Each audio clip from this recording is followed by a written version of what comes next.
All right, cool. Live again. Welcome to Sunday Funday. It's the 9th of January, and we're doing a weird roundtable. It's about the nudge, which nobody's talked about, which is weird.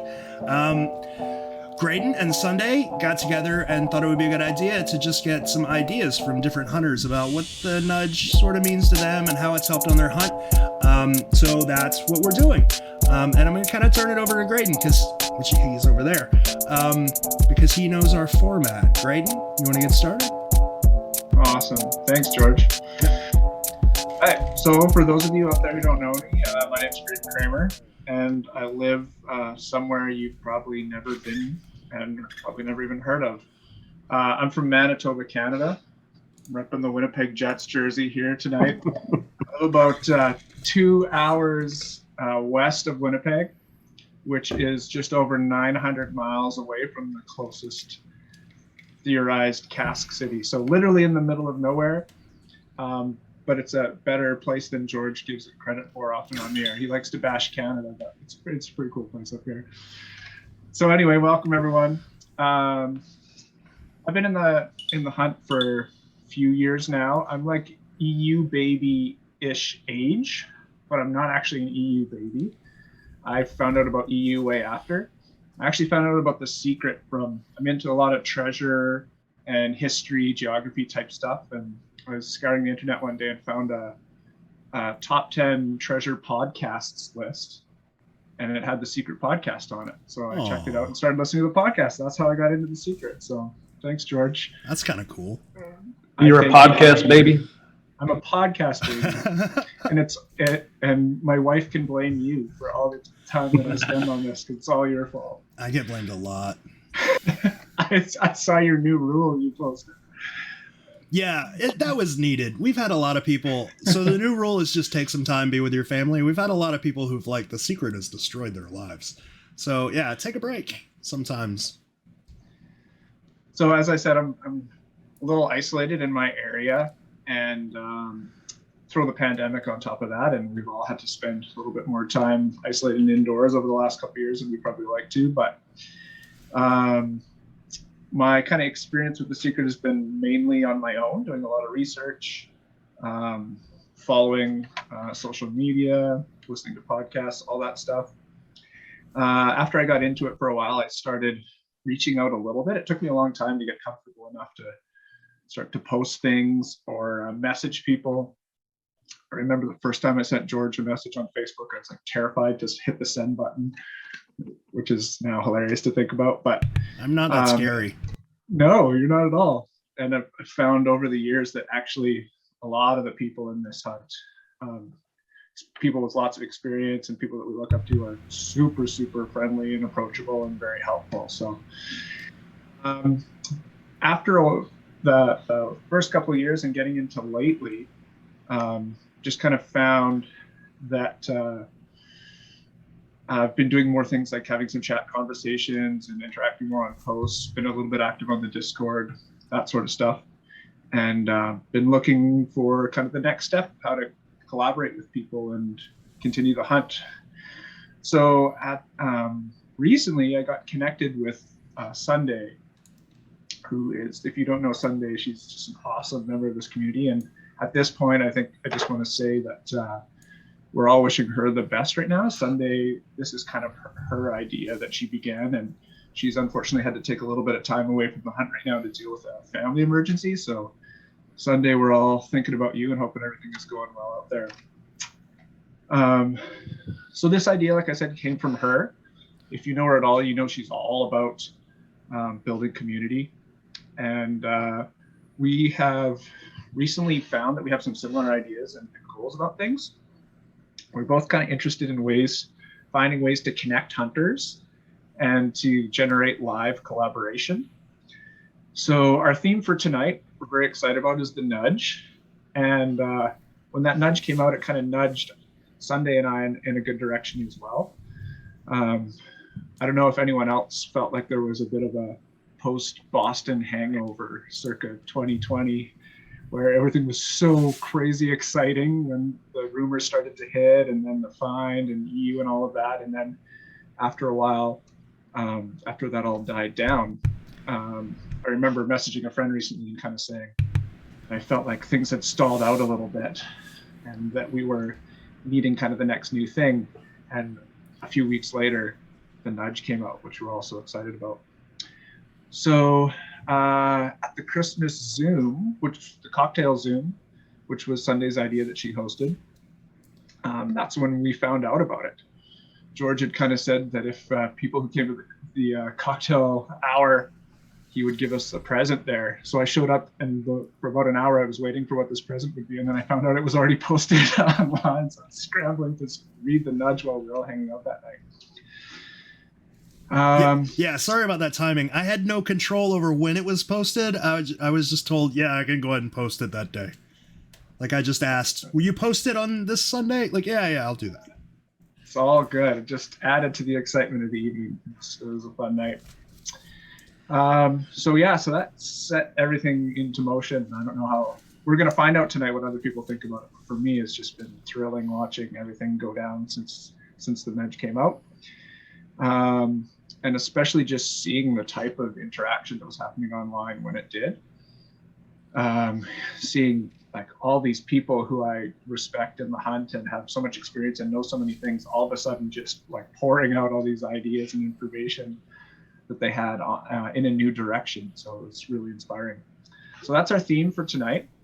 And after that, kind of my desire to not hunt so much alone, but to find ways to collaborate with other people. I ended up chatting a lot with Funday because we had similar thoughts about this. And we had sort of tentatively planned some ways that we could connect the community in different ways. And we were just about to launch some of those ideas and begin when she had to go away for a bit. So we're going forward with this tonight. This is our first event of that type, and hopefully this will lead to a lot of exciting things in the future. So just to mention some of the ideas that we're thinking about, and it'd be great to get feedback from other people in the community and listeners if they have any other ideas, but we floated around things like trying to create small groups that were designed by style of hunters. We've talked about the cocktail parties happen, roundtables, podcast teams, informal streams, free chats, debates, just different formats that we could put out there for fun that would inspire people to collaborate with other hunters. So tonight, very excited. We have 3 invited guests plus George, so 4 people tonight that are going to participate in a roundtable panel that is inspired by the nudge. And this is my first time actually meeting 3 of our guests face to face, so that's exciting. We've been chatting over the last little bit, but it's great to finally see their faces, and I can't wait to hear their ideas. So before we get rolling, we'll maybe have everyone introduce themselves. So if you just let everyone know where you're from, a little bit about your background in the hunt, maybe puzzles that you tend to focus on, or if there's certain strategies or beliefs about the puzzle that you tend to subscribe to, whatever you'd like to include. So Natalie, if you'd like to go first and introduce yourself, that'd be great. Hey guys, I am in Norfolk, Virginia, and that puts me closest to Roanoke, but surprisingly, that's not the one I work on. I work on Charleston the most. Roanoke is my backup for when I need a break from the other one. But I only work on those 2 puzzles. I feel like if I work on any others in addition to those 2, that my brain's just going to explode. There's just too much going on there.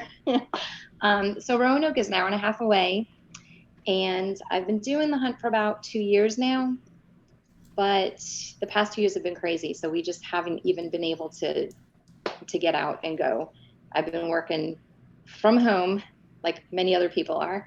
And my daughter just had our first grandchild last month. So it's been really crazy. But I'm hoping sometime in the next couple of months, we get to take a drive down there and check it out. Charleston was the first one that grabbed my eye because I had just visited Charleston when I found out about the hunt. So I'm a EU baby. Is that what you call it? That's how you learned about the hunt, from EU? Yes.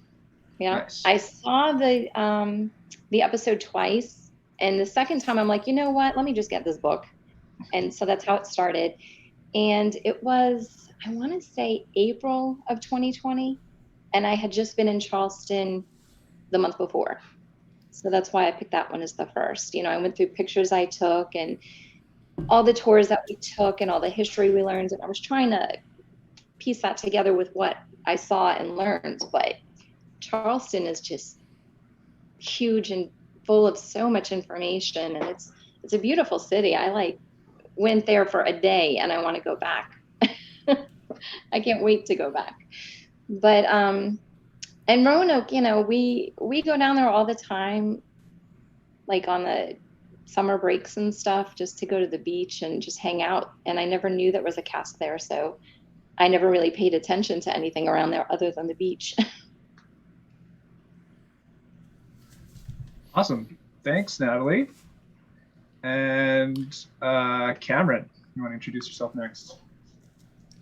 Yes. Hello, everyone. My name is Cameron Croft. I just learned about The Secret. I watch a lot of History Channel, Discovery Channel, and I found an Expedition Unknown clip in my YouTube feed when they're going down to St. Augustine.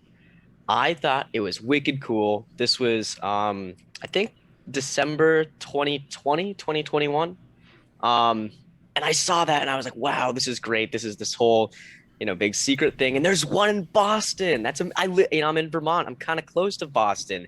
And so I started, pulling out my research. I started looking into it. Okay, here's the verse. And then I realized it was already found. But, from those beginnings, I started,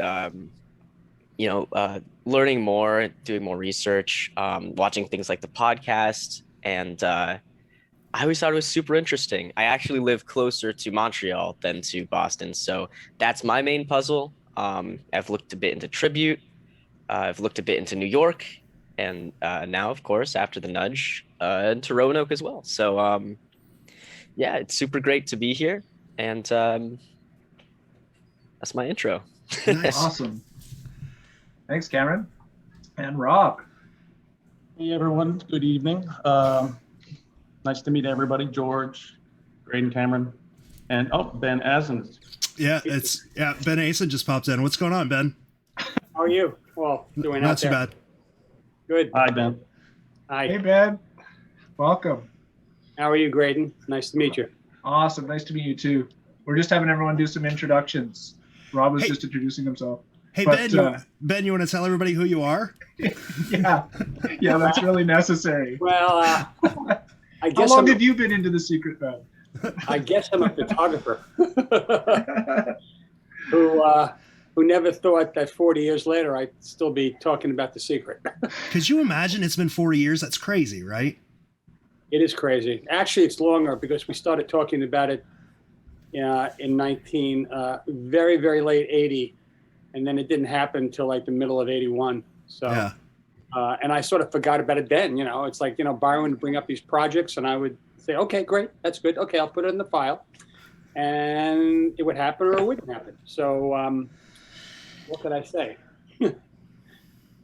Well, it seems to have served you well in the long run. It has.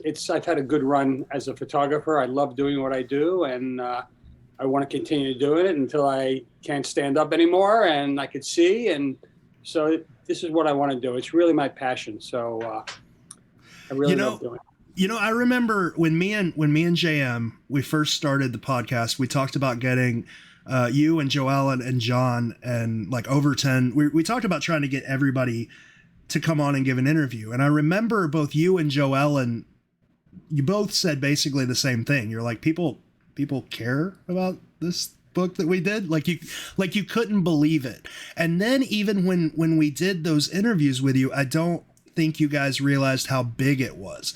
But I guess your mind's been changed recently. I've seen you like interacting with some hunters in the group and stuff. Now that you understand how big like it's become, do you have a more, I mean, because back you it seems like you didn't look so fondly back at this project before. It was just like a project you did. But has that changed any for you? Well, it's definitely changed because, first of all, Byron was one of my dearest friends. So I'm so happy that his legacy is sort of going on because of this book. I mean, it's really amazing. And he would be very happy. He'd be amazed. I wonder if he would have thought about, hey, maybe I should do a secret too.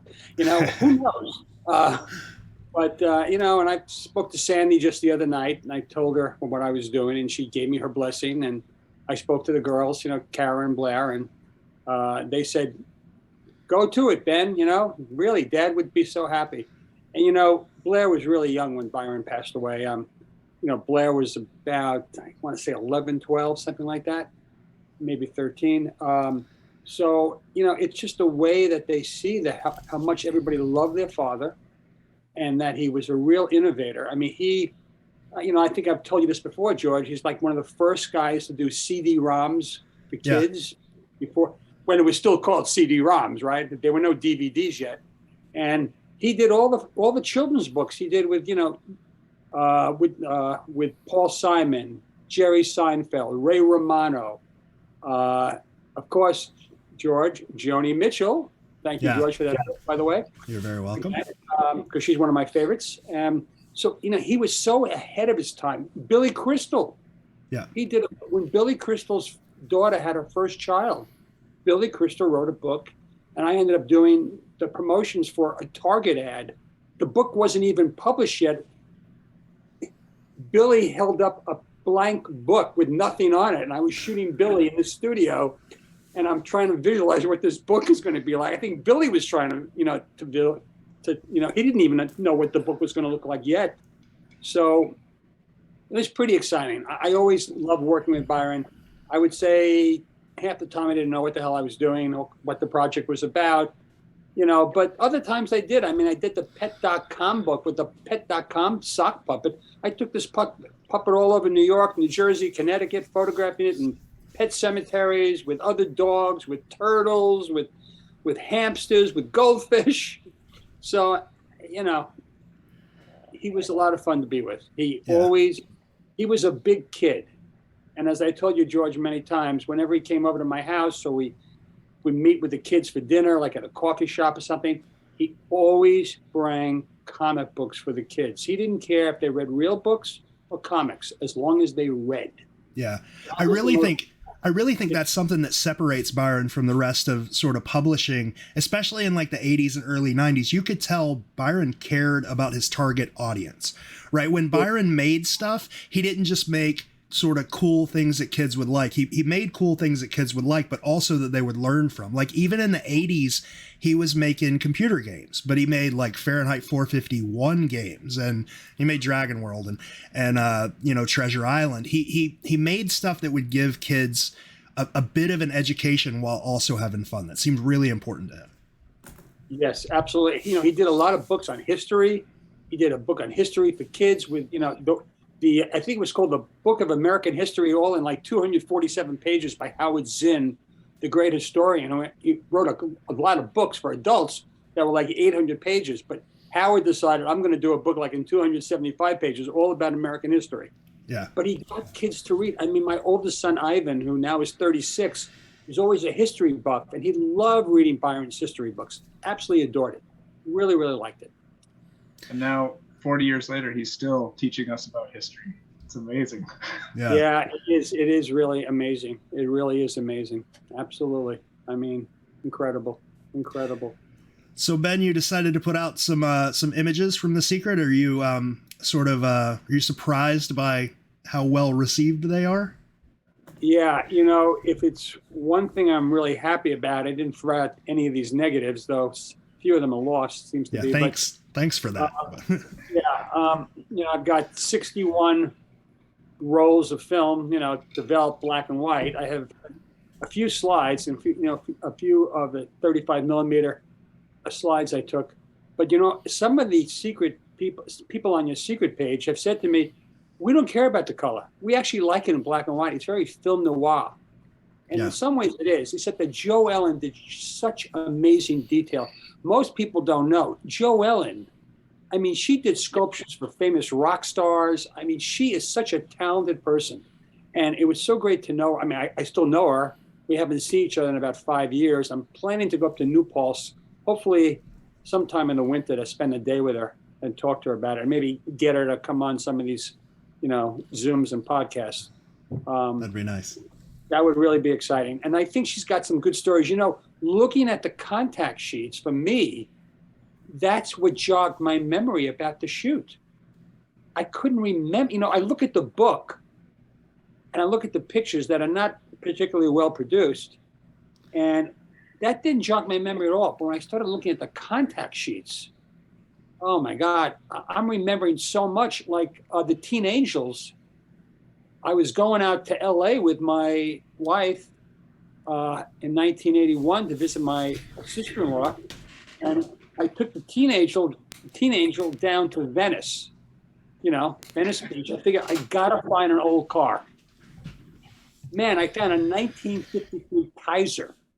I mean, there are so few of those cars around, and there it was, a Kaiser.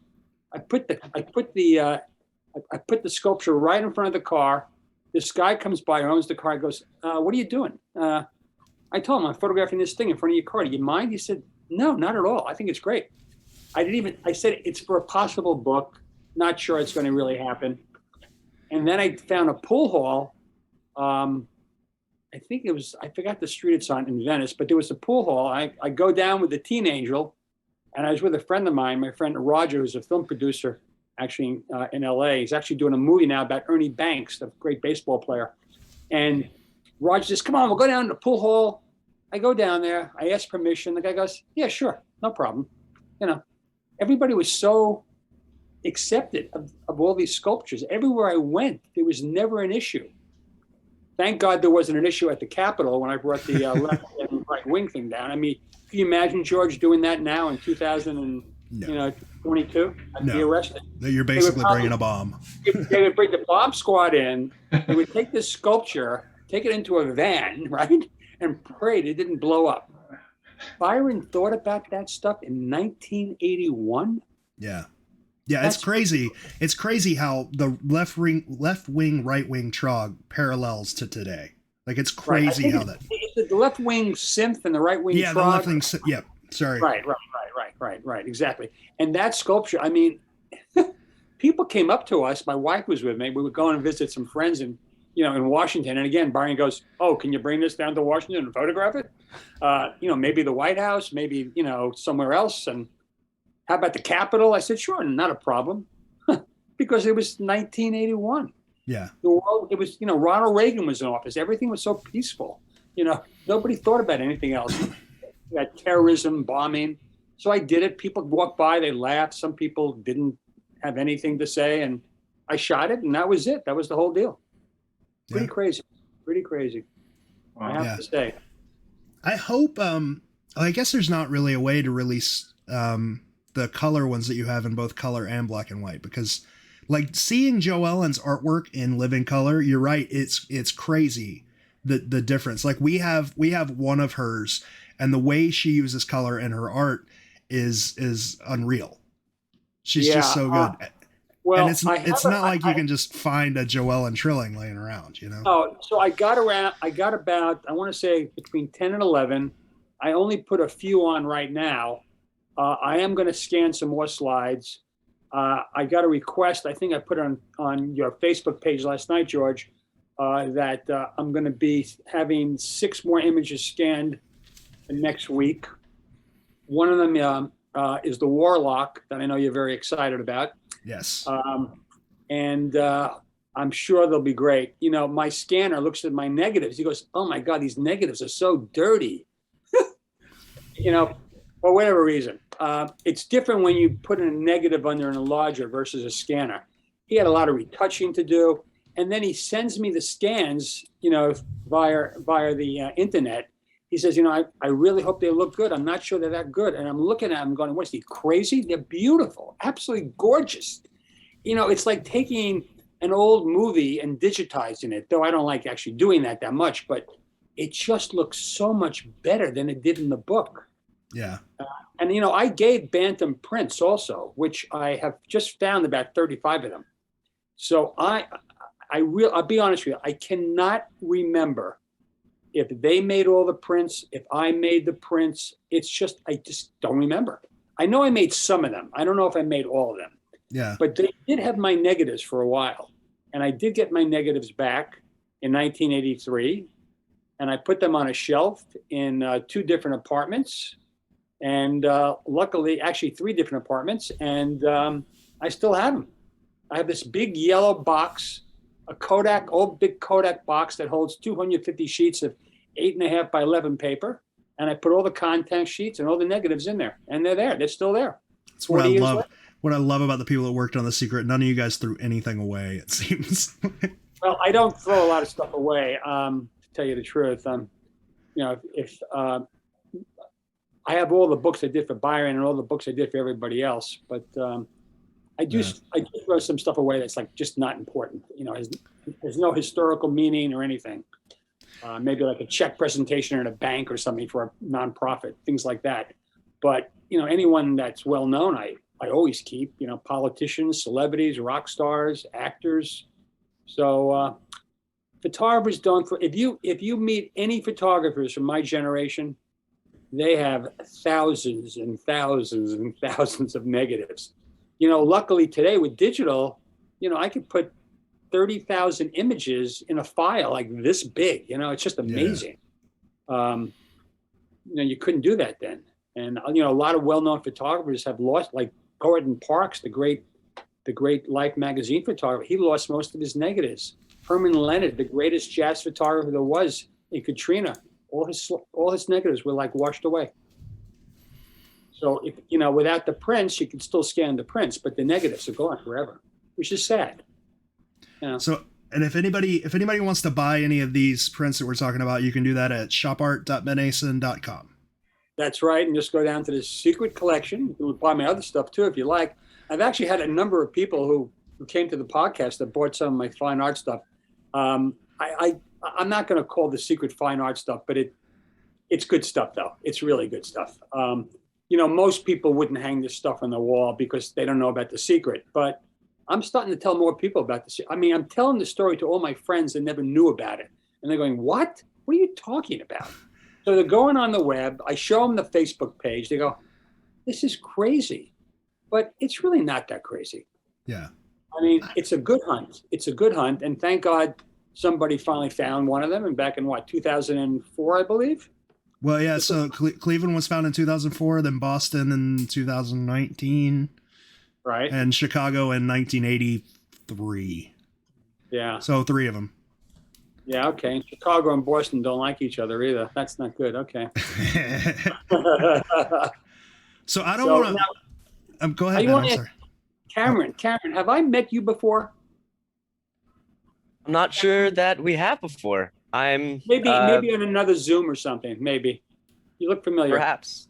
I see. I comment all the time on the Facebook. I've been part of the hunt for about a year. Okay, and where do you live? I live up in Vermont, so very cold, close to Montreal. Burlington. You know what? Look up Doug Goodman. Say hello. Doug Goodman's a very good photographer. He's a really, really dear friend of mine.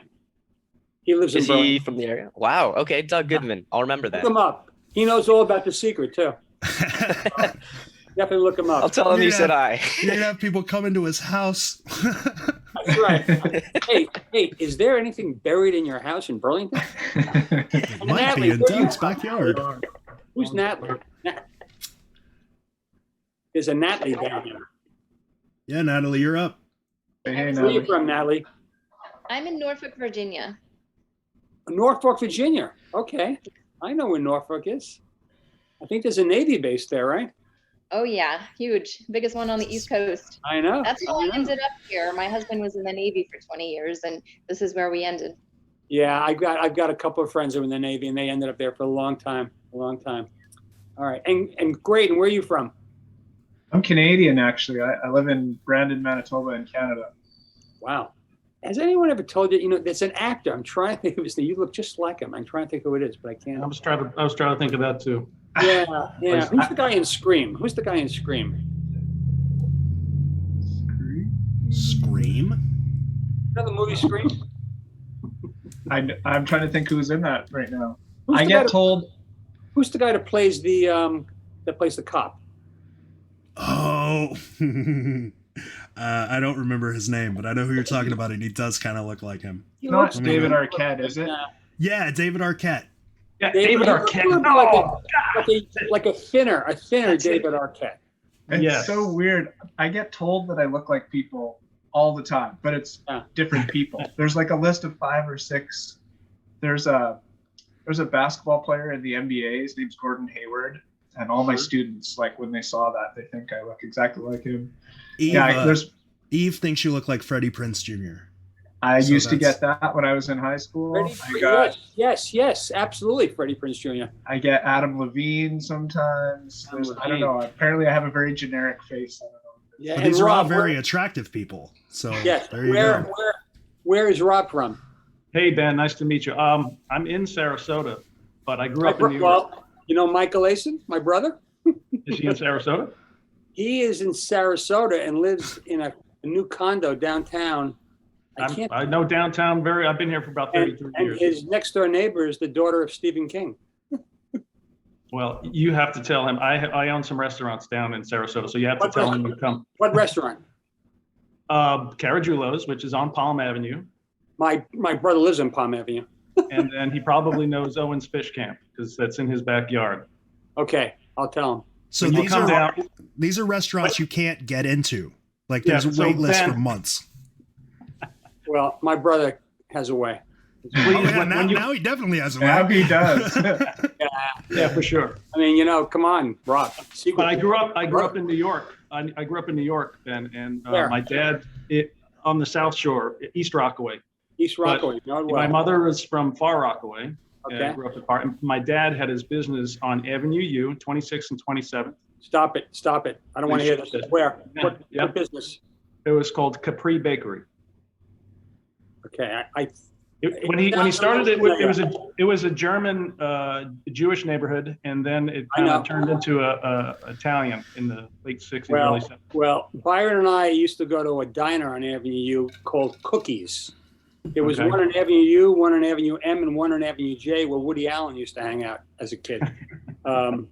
So I know Avenue U very well. So then you probably know, were you Well, raised there? No. My dad had his business there, so he would take the Belt Parkway every morning and go into work, and we'd go in on holidays and stuff like that and work with him. Well, this was, One of the way back when. One of the soft sculptures, I can't remember which one, I have to think about it, was photographed right near the Belt Parkway. Oh. Yeah. We are cast, maybe. Is that right? Is that what you're trying to tell me? Listen, I don't know. I'm a Shore Park person, so Shore Parkway? Shore Park, yeah. Yeah. Okay. All right. Is that helpful at all? Does that ring any bells? It might be. It might be. But I'm going to. It might.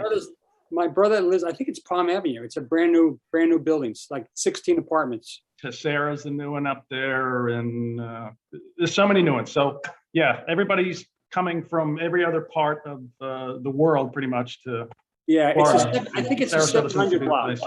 I'm probably Wow. boring you guys now, by the way, right?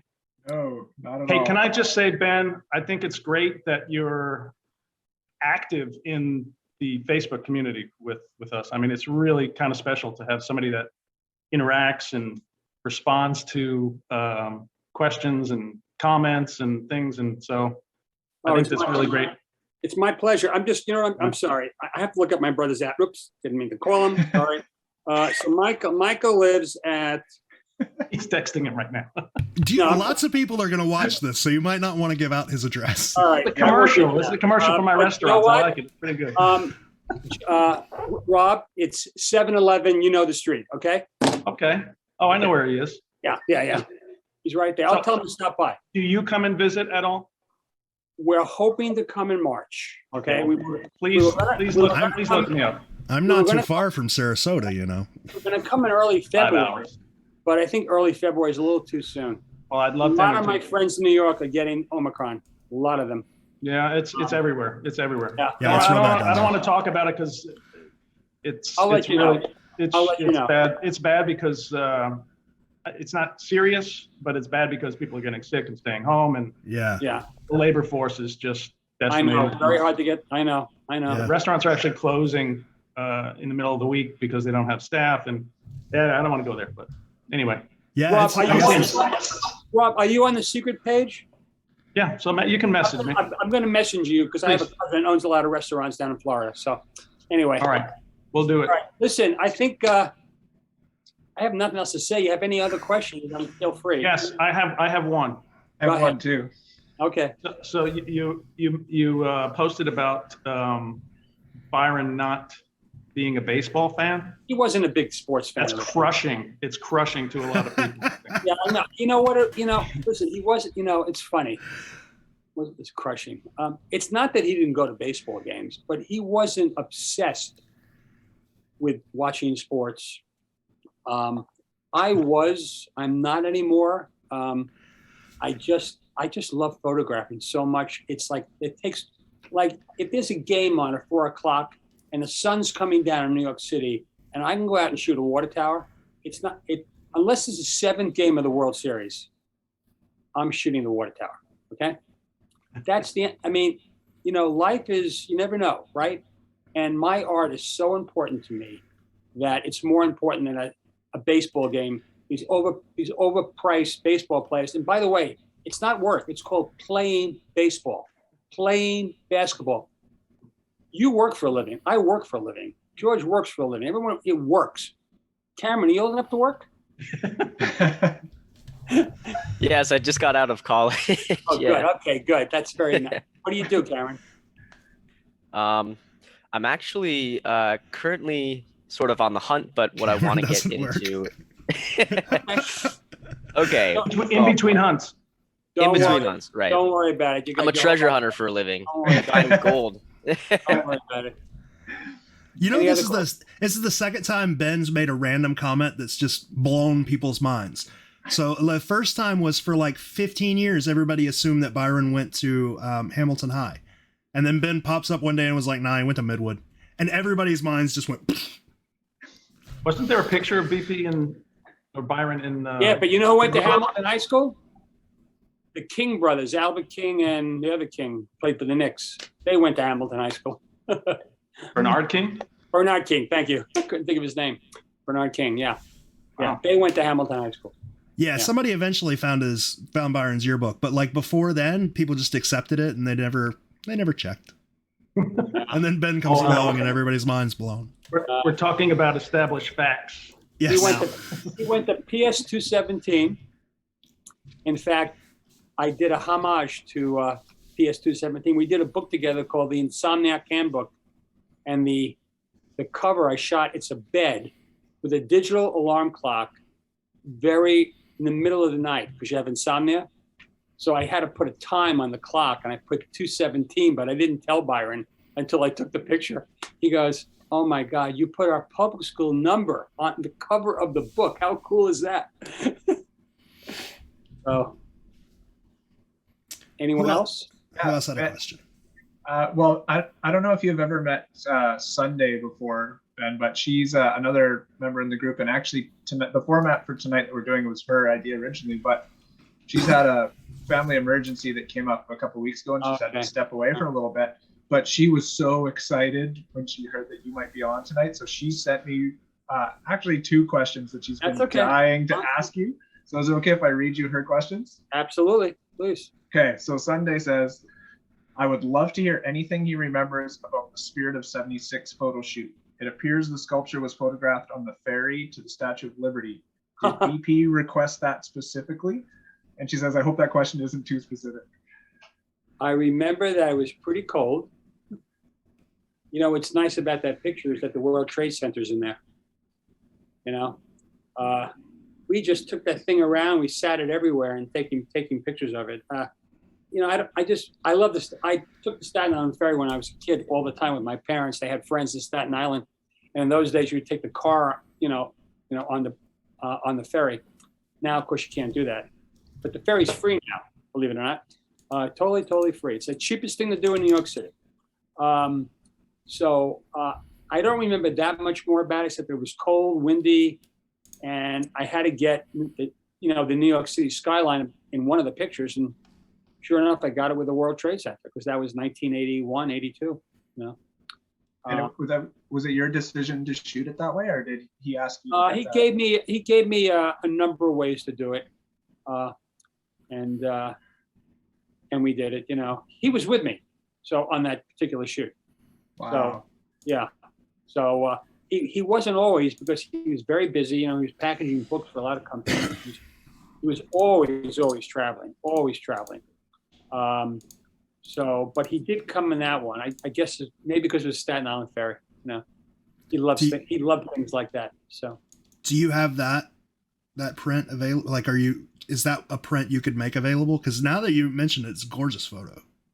So that's the one. What page is that on? Do you remember, George? Oh, I'll have to look. Because it's. I just had it pulled up. Sorry. Let me go. Field guide.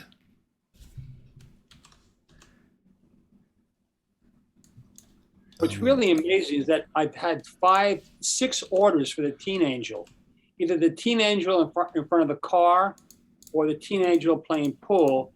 And a guy that bought 2 of them said to me, the reason why he has it is because he has a picture of Elvis Presley in front of a Cadillac that he thought would go well with these 2 photographs. So that's pretty strange. It's in the 160s. I can't find the page number. I'm sorry. It's in the 160s? Hold on. Yeah. Let's see. Oh yeah, here it is. Yeah. Wait, no, that's not the one that's on the World Trade Center. No, it is. It's just placed somewhere differently. Oh, really? It's the same one. Yeah. There's one of her sitting on the side of the ferry. Oh, here it is. 148. 148. So the one in the 160s, that was taken at Brighton Beach, which is next to Coney Island Beach in Brooklyn, which is not too far from Shore Road. Yeah, the traditionally Russian neighborhood in New York. Interesting. Mermaid Avenue. What page is that? 148. 148. I'm pretty sure I have that. Oh yeah, it's a gorgeous photo. Yeah. Okay. Yeah.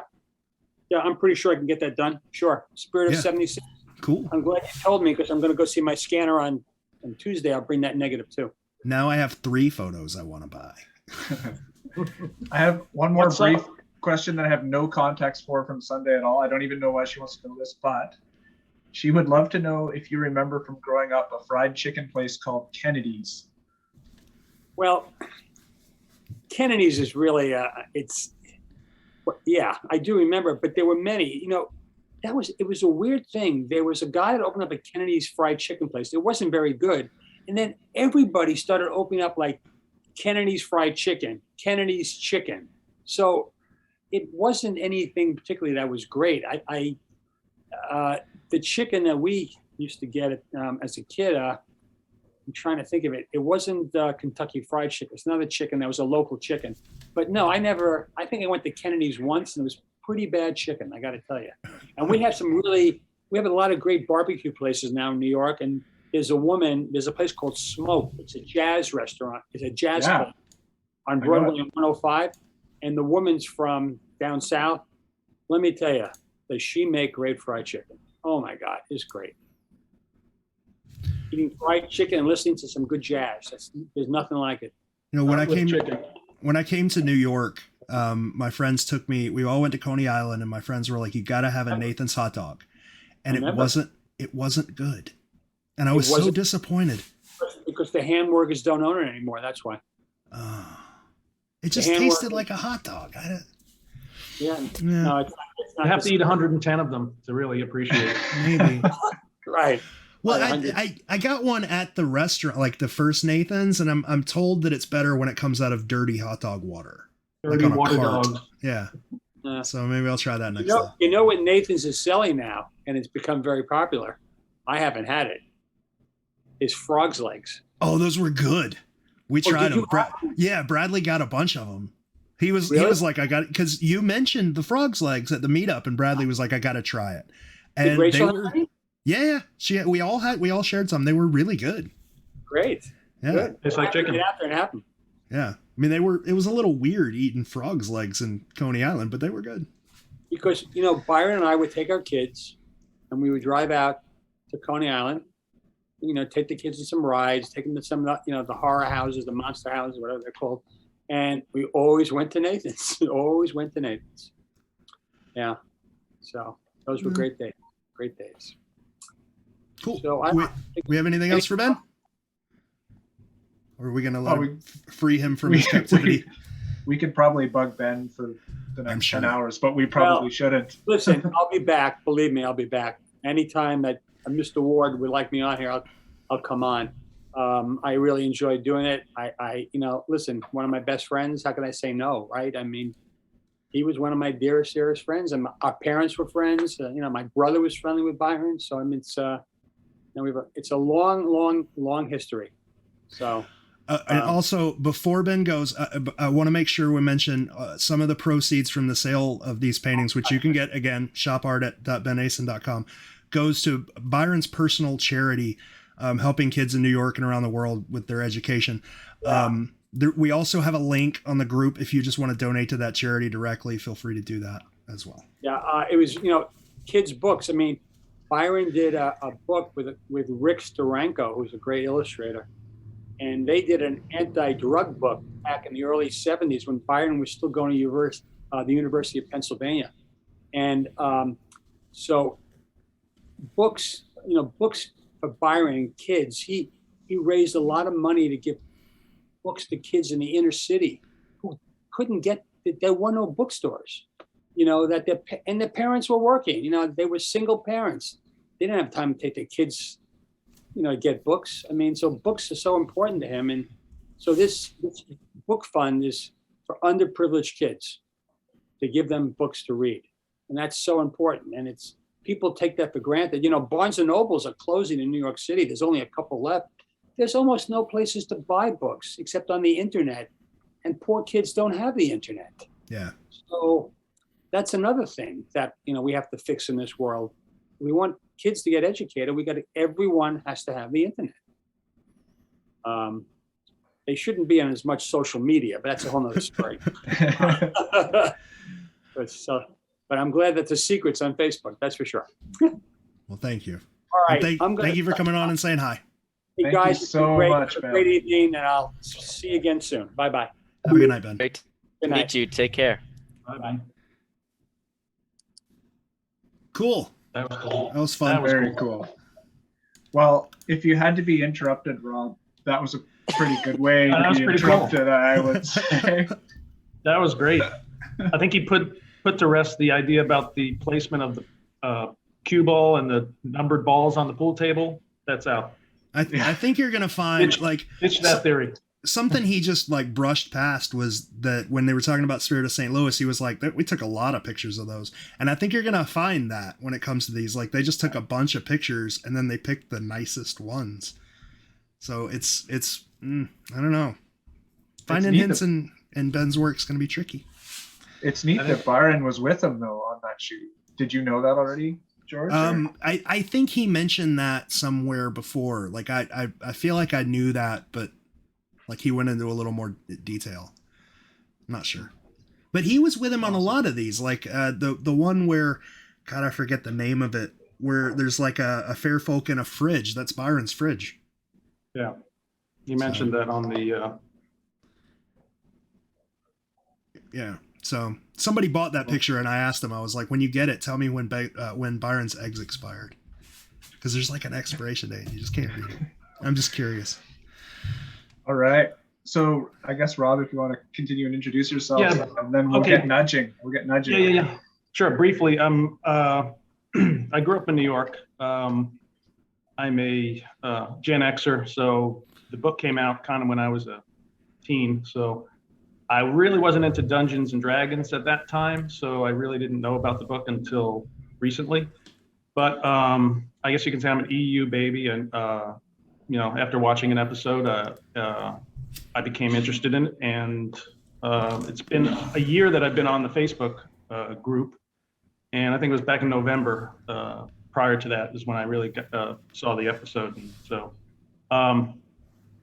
What else? I grew up in New York and I live in Florida, so I'm familiar with the St. Augustine puzzle primarily. St. Augustine is about 5 hours away. I've been there a couple of times.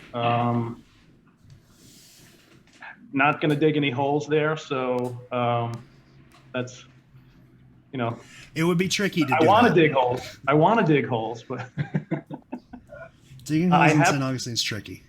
yeah, but I did dig in New York, so I'm familiar with the New York puzzle. It's kind of, I have a couple of theories that work with Chicago and Cleveland and Boston. So I want to work that into St. Augustine, of course, but I can't do anything about it. But I tried to work it into New York, and I think it's yet to be determined. But I was hoping that there would be something fruitful there. So, but we'll try again.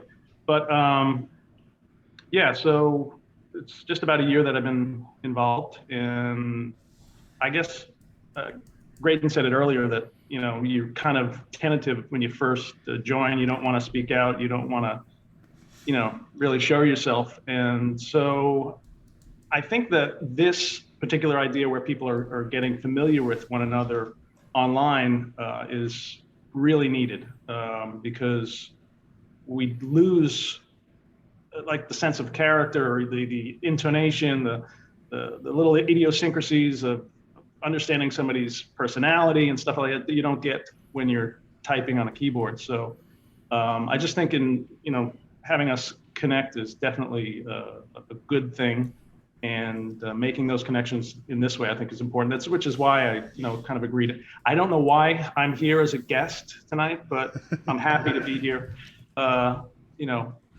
I'm happy to bring whatever thoughts that whoever thinks might be useful from my mind here. So I just just appreciate this forum. So awesome. Yeah, as part of the idea, when Sunday and I were talking, we wanted to give a platform to some people that maybe others weren't familiar with, or people that are new to the hunt. So it's great. And I totally agree. George, your guest about Charleston 2 weeks ago, I'm blanking on her name right now. She's fantastic though. But she had some great words about what you were saying too, Rob, about, a lot of the stuff that goes down online. Angela. Angela, right. Brilliant. She was great. You get people face to face. When you can see their face, we can hear their tone. So much of that stuff just goes away. Yeah. So we're really hopeful in the next little bit that we can connect people in that way, and people can find people with similar ways of working on things that can, give each other energy and work off each other. So, no, thank you all three of you for jumping in. So, you ready to roll? Okay. Whenever you are. The format for tonight is a roundtable. Don't worry, it's not a formal debate. There will be no winners and no losers, although I may just award random amounts of points just for fun. Whose line is it anyway style. And so we've got an introductory icebreaker question, and then we have two specific questions, and then we have time for some closing if there's anything else that you want to add in that hasn't been covered. So we're going to kick things off. I'll rotate the order of people, and question number one is our icebreaker question. And I think I'm going to give everyone 2 minutes. I'll put a timer on just to keep things moving, but don't freak out if the buzzer goes and you have 5 seconds left. I'm not going to There's no red light. off anything. Yeah, exactly. So icebreaker question. What are your general thoughts and reactions to the nudge's effect on the community and the online posts and discussion that followed? And for our icebreaker, Natalie, you're going to begin. The floor is yours. Okay. Once I realized the post wasn't a joke, because when I first saw it, I was like, there's no way.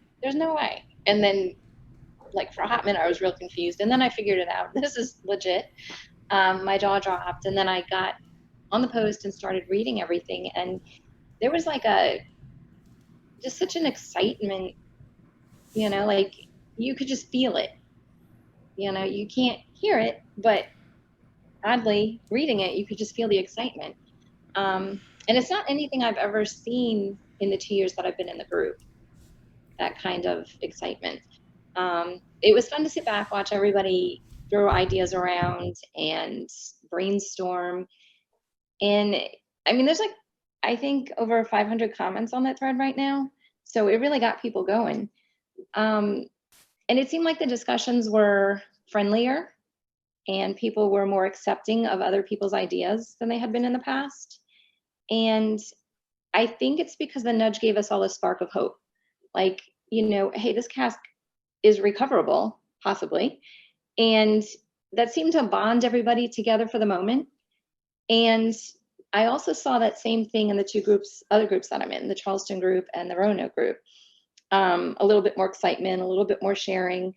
And there's also been a lot of new faces that popped up. I think once that nudge came out, people were like, hey, I've had some ideas about that. And I think that gave them encouragement to come forward and start talking about it.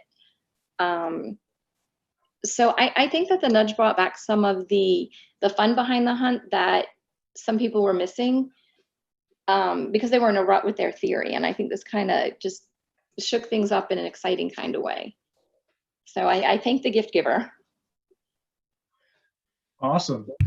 Great. Well, before you go on, there's some comments, and it's mainly people who don't know what the nudge is. So it's new members and I guess people who haven't seen the post. So if you don't mind, I'm going to read the nudge. So what the nudge is, a couple of people who will know that a couple of people in the know got together and made an account, and they released what they haven't called, everybody calls it a hint, but they didn't. They called it a nudge. And I'm just going to read it to you. It was released December 21st, 2021. It says, not too long ago, I was watching a film which featured whirling dervishes. In the scene, the Sufi has one hand pointing to the sky, accepting something from God, and one hand pointed to the earth, giving something back. For a brief second, I was reminded of the Roanoke painting. The painting seems to involve parallels, doesn't it?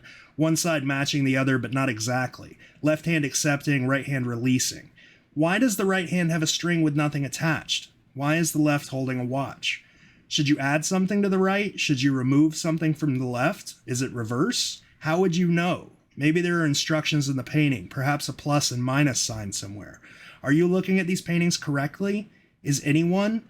I don't remember exactly what John and Byron were going for. Maybe you can help fill in the blanks. Merry Christmas. See you next year. So that's the nudge. Thanks. Just that's a good idea to share that. Awesome. Yeah.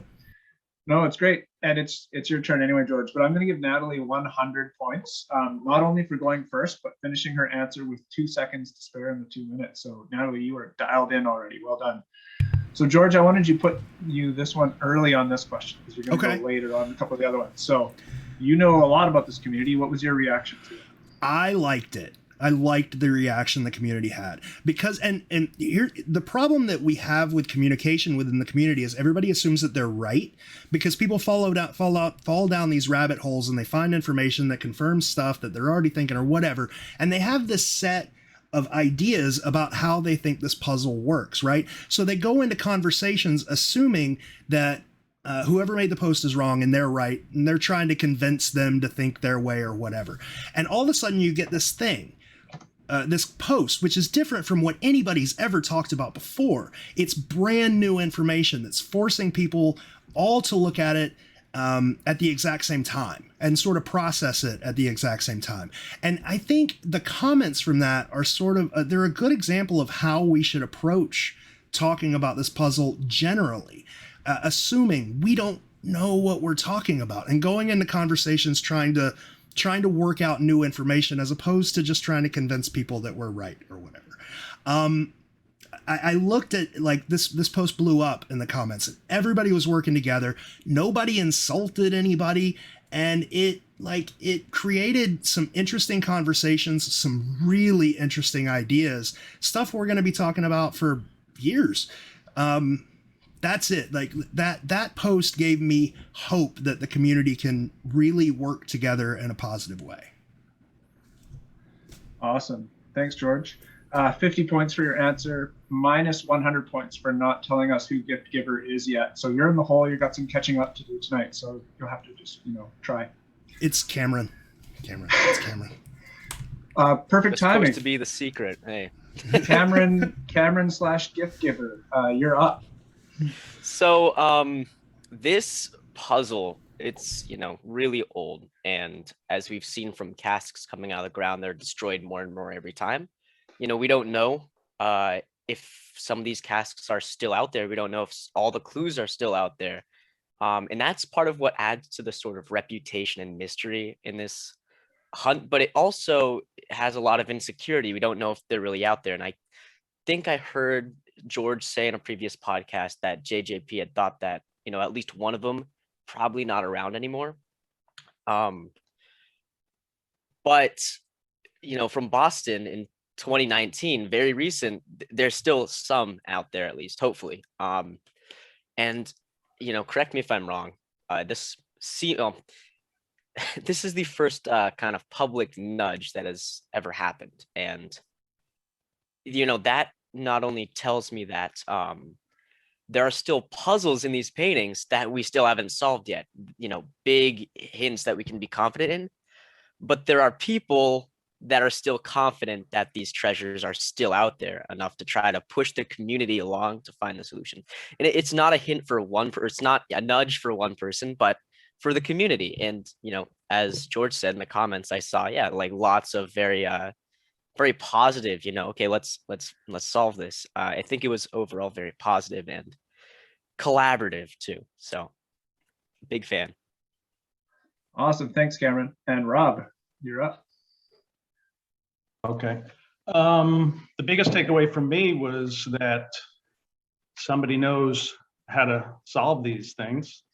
And it's always been suggested that, oh, nobody remembers or can't remember back 40 years. This proves that somebody else knows, unless the gift giver is JJP. So that was something that just kind of stood out immediately. But as people already said, that the enthusiasm and the invigoration and everybody kind of just clamoring for any piece of information that might help or solidify things that they had already thought about, I think was really great. And it just energized everyone's enthusiasm with things. So I appreciate the sense of unity. And I said things on there that I might not have said before. And I think that for me personally, after being in this a year, and I know a lot of you have been in it for a lot longer, but I feel like I'm not helping myself by keeping all of these things close to the vest, or as close to the vest as I should. So I think the nudge in that sense for me was to me putting more of my secrets, I guess, out there and see what the result can be. But and that we're asking each other for help. So I don't know if that means anything, but yeah, I don't know. Awesome. Thanks, Rob. And I'm going to give you 100 bonus points for making George avoid eye contact when you said maybe JJP is the gift giver. So well done. We're going to move on to our first specific question of the roundtable. We've broken the ice now, and you're all doing a fantastic job. George, you will be up first in this question. And question number 1 is the following. What do you think is the most important single line in the nudge, and why? You have 2 minutes now. Are you looking at these paintings correctly? That's the single most important line to me. Are you, if it's going to be the single most important line, I got to make sure I quote it correctly. Are you looking at these paintings correctly? Because throughout this, how long do I have again? 2 minutes? Throughout 40 seconds. Throughout this puzzle, people have been focused on looking for things that look like other things. And for good reason, right? Like Cleveland has a bunch of stuff that looks like other things. Chicago has a bunch of stuff that looks like other things, and it's gotten us nowhere. The nudge did not mention anything looking like another thing. It told a story, right? And it made you sort of look at that painting in a different way. That's what I think is the most important line. Are you looking at these paintings correctly? That's it. Awesome. Good answer, George. I'll give you 50 points for that. You're out of the hole.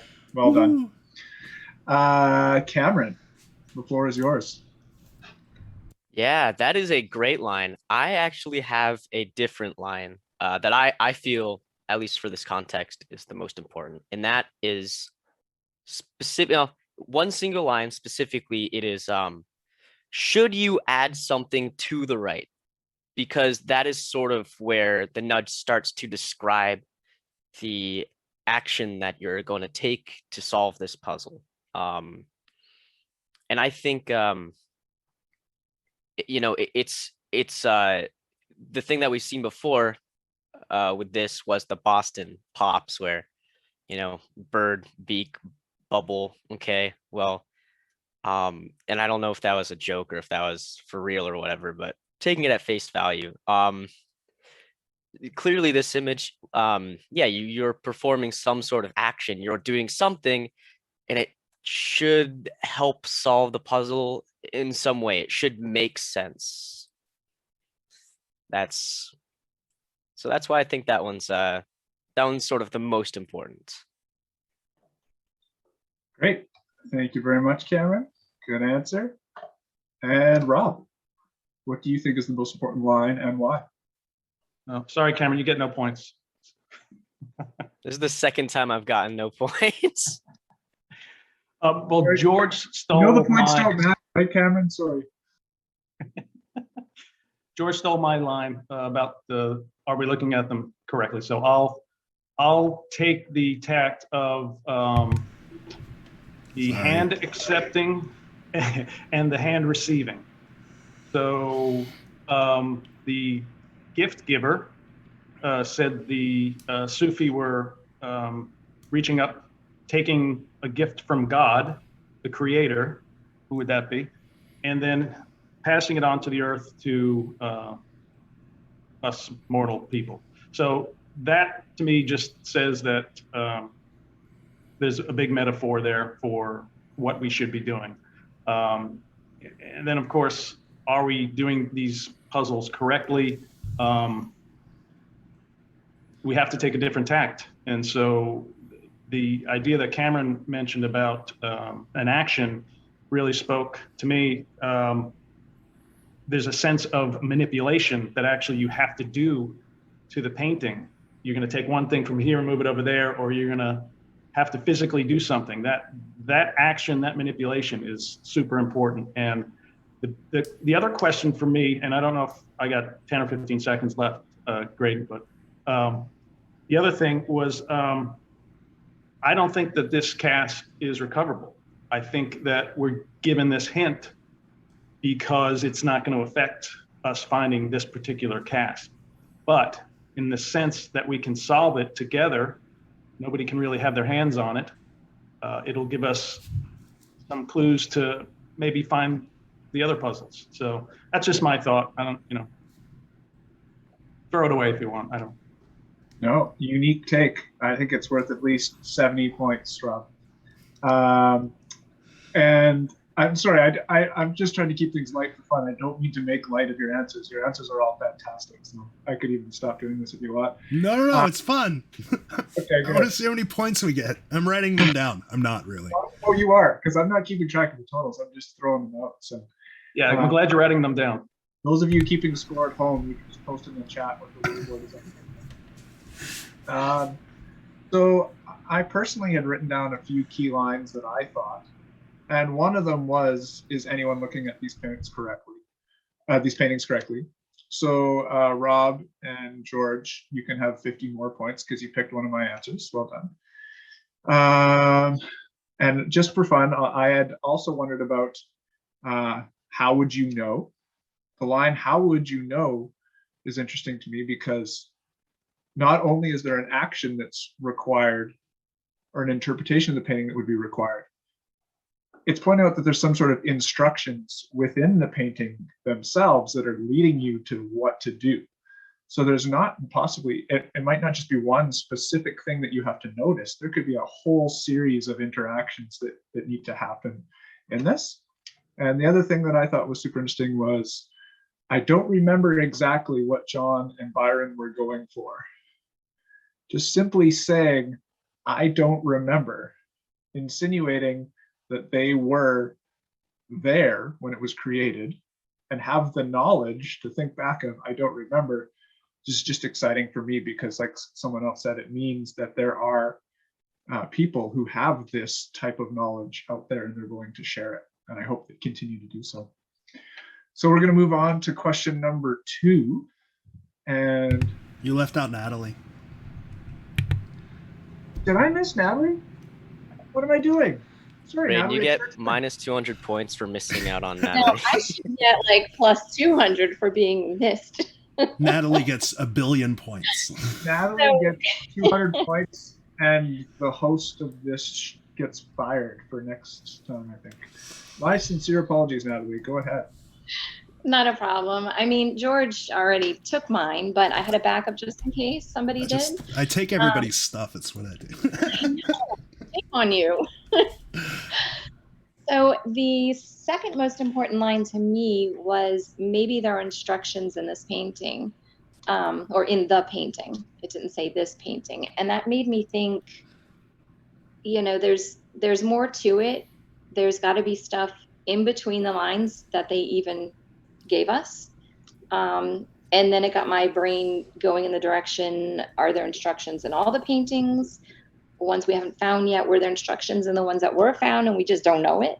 I mean, there's so many possibilities with that. You know, the instructions, they did lay out instructions, but did they give us all the instructions? Or are there more? Like, my brain just keeps going and going. And yeah, that's it. Awesome. Great job. Totally worth 200 points. And my apologies again. And as someone who, I was very interested to hear all your introductions because it sounds like the three of you tend to work on specific cities or puzzles in this hunt. Whereas I personally have always been like I guess because I'm not close to any of them. I'm a big picture hunter in this. I try to look at all 12, including the 3 that were found equally and how they work together collectively. So I also really like how you pointed out, Natalie, that this could have implications beyond that specific puzzle and painting, and there could be these types of things in all of them, or just some of them, who knows. Now we'll move on to question number 2. And Rob, you start the rotation this time. And question number 2 is, what do you think the nudge is telling us about how JJP wants us to interpret the Roanoke painting? How might it work? One other thing, just to backpedal, it says, looking at these paintings, it's plural. So we're talking about all of them with this. We're not looking at any of these correctly, but you know, the big thing about the nudge that maybe JJP is telling us to interpret is obviously the instructions and having to manipulate the hand, the clock, the whatever. I went on Amazon and I bought one of these, and I bought some of these, so we can do different things with the image and try to manipulate it. And specifically when he talks about parallels, you know, if you look at, you mentioned things on one side of the painting are not or missing. I mean, there's specific details that really shouldn't be there. And so to me, they are specifically there and intended to tell us something. What is that something? Why is something missing from this side of the painting? The line that goes across the background, the actual style, the number of bricks on each, they're not symmetrical. The archway, they don't match. There's bricks on one side of the arch and missing on the other. If you bisect everything, you just look at left side, right side, there's so many different things that if you were an artist, you would try and make some kind of symmetry, but specifically there isn't symmetry in a lot of little details. So I'm trying to figure out what that means and what are we supposed to take from that? It's a little baffling to me. So I don't know, something to discuss, I guess, what that means, what we need to do with that, I guess. All right. Sorry, I'm just scrolling between screens here and also going back to that image, looking at it constantly. Next on the order for this one, for question 2, is Natalie.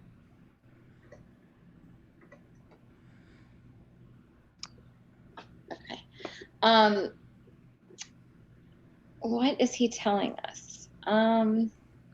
This one just really is hard for me to put into words.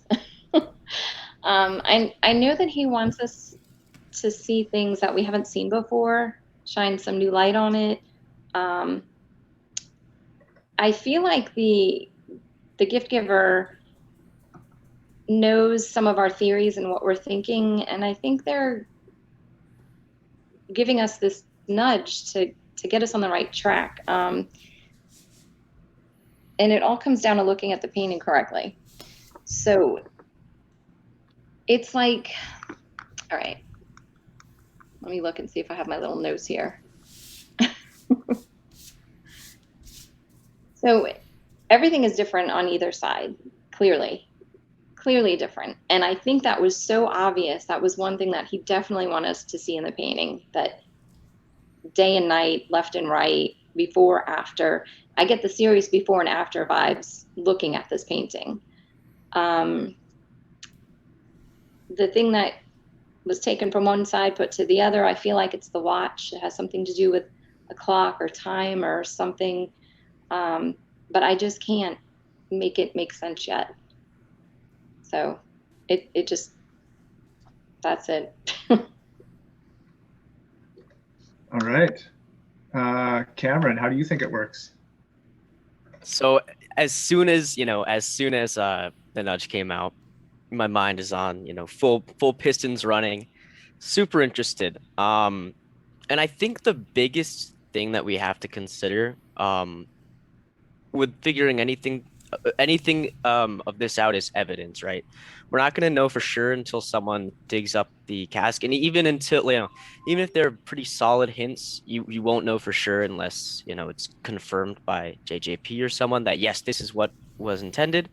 And we're lucky enough to have 3 that are already solved, so we can look at where the evidence is there. And so when I pulled open the nudge at first, I'm using the biggest tools that I've got available, the Roanoke image itself, the verses, and Google Earth, where I can look at around the area. I think it's especially this puzzle, it's pretty interesting because the verse is pretty much key and lock, at least in my opinion, and the area is also very obvious. And so as to sort of go back to this question, I think that, and I'm really big of the opinion.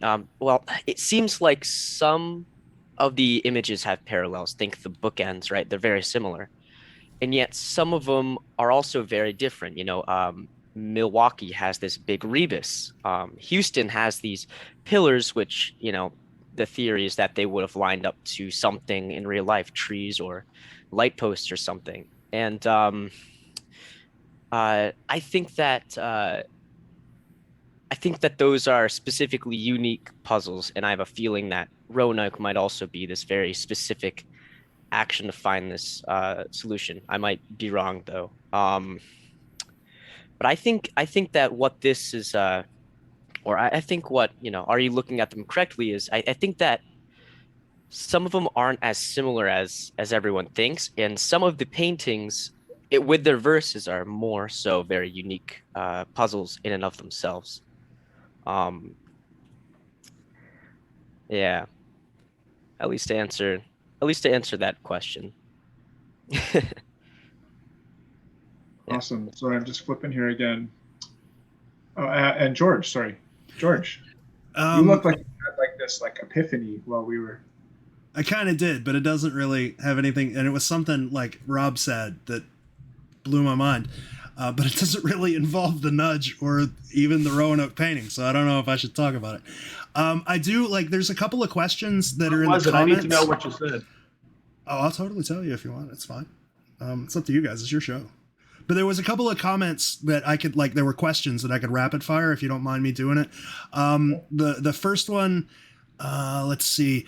Somebody said that they read somewhere that the artist said to look at the Roanoke painting as a jousting target. It's not exactly what he said. He said when he drew, what John Palancar said once when he drew the Roanoke painting as a model, he used a jousting target, but that's just like, it's, you know, it's a model. Like, who cares? Someone is asking if they can come on and talk, but we're pretty structured on this stream with the people that we've got, and we can't just let somebody else in. And then someone else asked why people give so much credit to the gift giver, because the gift giver worked on, I can't say they worked on the book because that wouldn't exactly be true. They know what they're talking about, so we should give them credit. That's it. What do you want? So do you want me to answer the question, or do you want me to talk about what Rob wanted to know? Everything. I have a bad habit of just wanting to talk secret for hours on end, but the show would be too long. So why don't you, let's stick on topic for now. Why don't you answer the question and we can maybe talk about it. So the question was, like, I've been kind of trying to listen intently while also having an epiphany. The question was, do you want me to read the question? Yes, please repeat the question. What do you think the nudge is telling us about how JJP wants us to interpret the Roanoke painting? That it's not how you're interpreting the painting. That's the entirety of that message, I think, is to tell us you're doing it wrong. And not necessarily tell us how to do it, because, like, it's not a hint in any way, right? At least it doesn't seem to be to me. Like, that's not going to break a puzzle open. It's not like being like, oh, there's latitude and longitude coordinates in this. It's very vague. I think the nudge is specifically telling us you're doing this wrong, without telling us how to do it correctly. Just telling us we're doing it wrong. And like, if you think about it, it expands on something that John Palancar said on Expedition Unknown, well, not even Expedition Unknown, that Josh Gates panel show, where he was like, there's all kinds of things in this puzzle, mathematical, astronomical, whatever, yada, yada, yada. The one thing he didn't say was matchy, right? He didn't say that. He gave you a bunch of different ways of looking at the puzzle, and then Gift Giver comes on and says, dude, you're doing this wrong. So yeah, that's the whole point, I think, of that post was you're doing it wrong. So there are some very specific thoughts in that post, though, about actions that could be taken. Do you think those are just random? Like, they're not actually what you're supposed to do? No, it's probably right, but I don't know that, like, I mean, I don't think they're going to lie to you, but I don't think it's going to break the Roanoke puzzle wide open. I think the gist of that post was you're doing it wrong. Yeah, one thing I've always struggled with in this hunt is that when you're looking for clues, we just don't know the level of helpfulness that those clues will end up providing. So is it on the Boston Pops or Boston is written in the painting level, which is like, oh, that's really cool, but it doesn't really actually help us solve this? Or is it to the level of there's a rebus in this puzzle, or there's coordinates in these puzzles, like things that actually would really narrow down the hunt?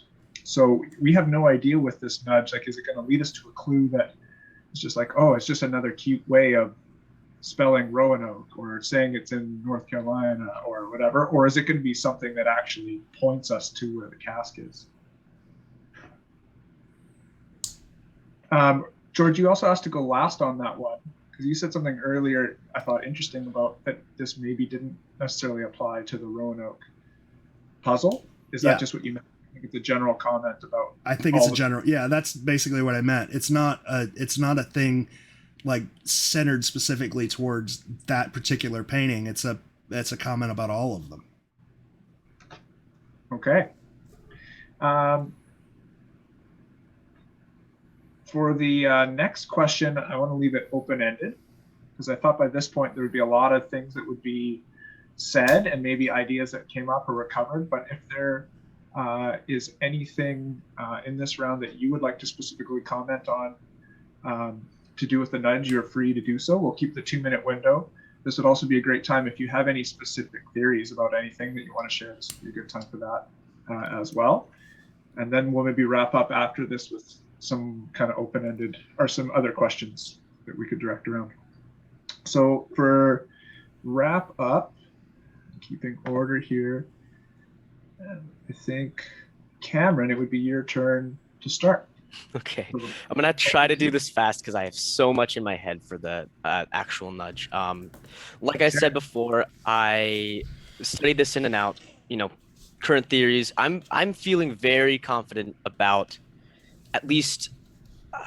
I can't say I know where it is because that's just not true. But there's a lot of evidence around a certain dig spot that I have found, and I'm happy to get completely into it. But as for the nudge, some of the big things that I really took away from this is, okay, so it's definitely trying to say there's a plus and minus potentially. I'm pretty sure every one of us can see that on one of the pauldrons, there's something that looks like a line, a minus. On the other side on the chest, there's a plus.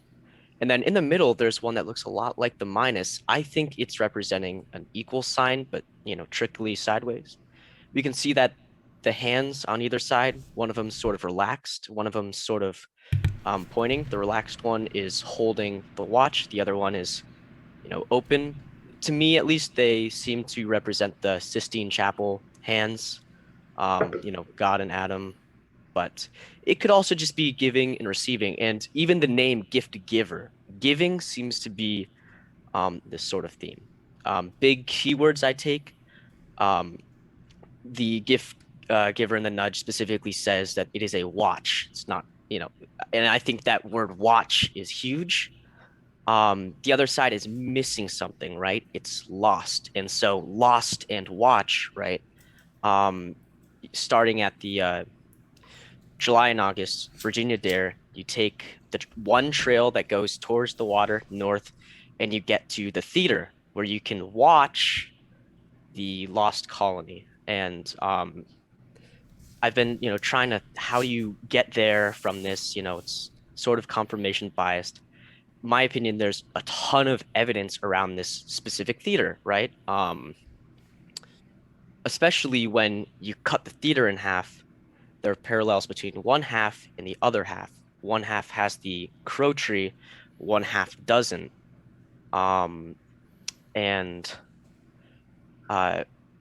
There's so much sort of evidence around this. So is the nudge trying to get you something in this specific area?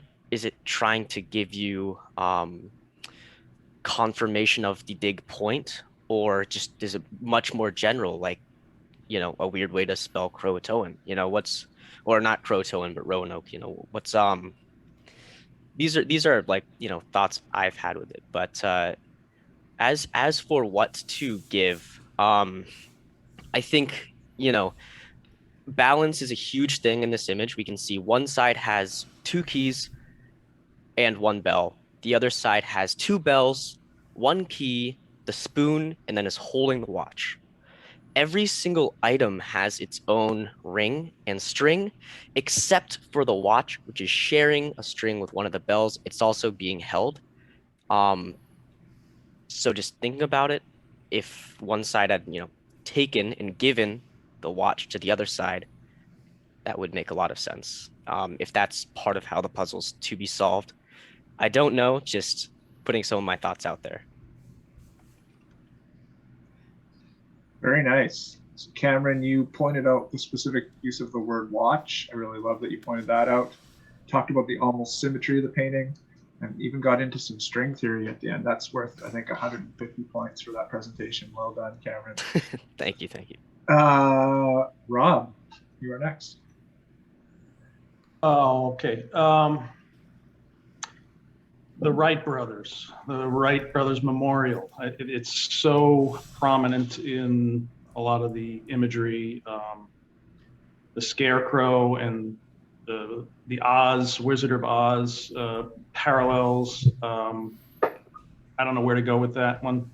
I just honestly, I haven't really studied the Roanoke until very recently, so it wasn't really up on a lot of the details, but those are the things that stick out to me. And, that you're standing on Elizabethan gardens, supposed to take you to that spot. And then you're supposed to look across. I mean, that seems the most obvious to me. But how does it tie back into the Wright brothers? I mean, I posted something about the strings and how it worked exactly, this mechanical functioning of the Wright brothers catapult that launched them into flight. It was a device, a mechanical device that Octave, his last name. Yeah, it was him. It was he that spurred them on to this idea. It was his idea, and they used it to then launch them into flight. So that to me really struck out. All those little details in the image were very similar to what was there. So the Wright brothers memorial and bringing the Wright brothers into either it being on the site there, or I don't even know. I don't think you can dig on that site. That's a national park, correct? Somebody. So, you know. Yeah, Fort Raleigh National Park. Yes. But I lost my train of thought. Oh, good. Yeah, the Wright Memorial Brothers is not on the island, but it's also protected. There's no chance of digging there. Yeah, so just that the fact that it seems so obvious, and that needs to be part.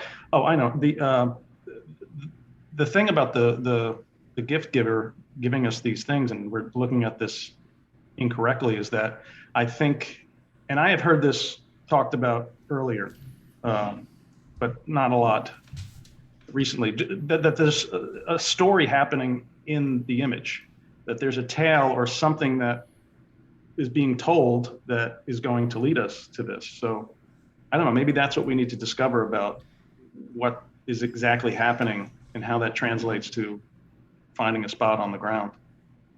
The story behind the image, what's happening in the image. Thanks a lot, Rob. I had jotted down a couple main thematic themes that I want to talk about as well. And one of them was Wright brothers and the relationship of the mechanical or balanced items in the image and how those could connect to aviation, as well as the fact that he says, ride the man of Oz. And then we have an image that's titled Scarecrow. So there again, there's the Wizard of Oz, which seems to somehow pop up in a few of these puzzles too. So yeah, I'm allowed to, so I'm going to give you 100 points for mentioning ideas that I also had. So there you go. George would be next, and then Natalie to finish. What do you want to add, George? There's a lot of things that people focused on in this nudge. One of them was people were like, oh, okay, it's confirmed to be in Roanoke now because they called it the Roanoke painting. And I would not hold that. I would not hold that as a confirmation. Like we call this the Roanoke painting. That's the general name of it. And that's probably why it was called the Roanoke painting in the nudge. Mostly because these paintings have names and we just don't know what they are. And I don't. Does have. Huh? I mean, I'm sure they do. Like all art has a name. If I draw something on my sketchbook, it has a name. Does it matter? I don't know. Castle Hat didn't seem to matter too much. Yeah, and this one has a name that we know. Yeah, we know it as Medieval Scarecrow. I'm sorry. We call it the Roanoke painting most commonly, and I would take that to mean they're just pointing out which painting we're talking about. Let's see.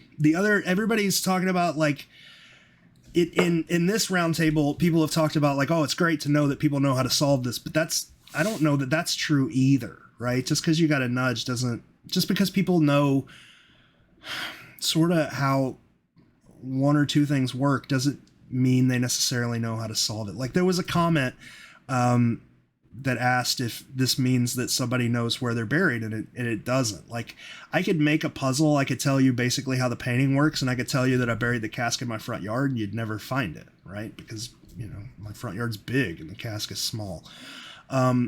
So the things that we probably shouldn't take from the nudge is like definitely in Roanoke, and somebody knows how to solve these. Because I don't think either of those are what was intended, at least. I don't know. Let's see, what did I have? Oh, and Rob wanted to know what my epiphany was. So when you pulled out those 3D glasses, I had forgotten about something. A long time ago, Chris Preacher bought a bunch of, like, we had this thing, right? Everybody knows the sort of legend around the New York painting. Like there was something in the dots that didn't come through and you had to look at it the right way or whatever. And everybody knows that the church isn't actually in the painting. It's a very specific color that was printed in the book. When Chris Preacher bought these, they were like, it was like a catalog of lenses. It was probably like 200 or 300 lenses, and they were all categorized by Pantone number, right? Each color in printing has a specific Pantone. I don't know how it works, but they have a Pantone number.